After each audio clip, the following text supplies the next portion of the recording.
Smart cards versus Windows Hello. Which one is better for authentication at home?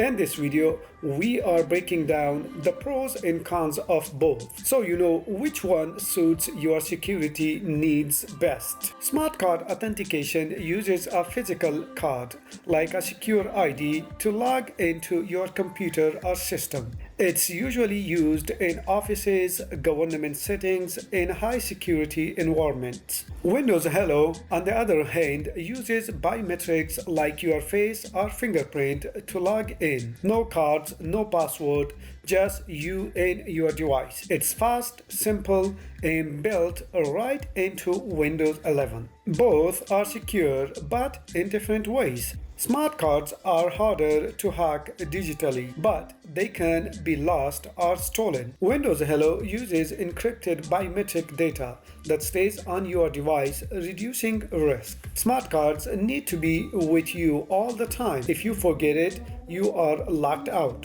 Windows Hello is hands-free, instant, and perfect for everyday home use. For home users, Windows Hello wins. It's built into your PC, super easy to set up, and gives you high-level security without the hassle of carrying anything. Want more tech tips made simple? Subscribe now and comment below. Do you prefer smart cards or Windows Hello?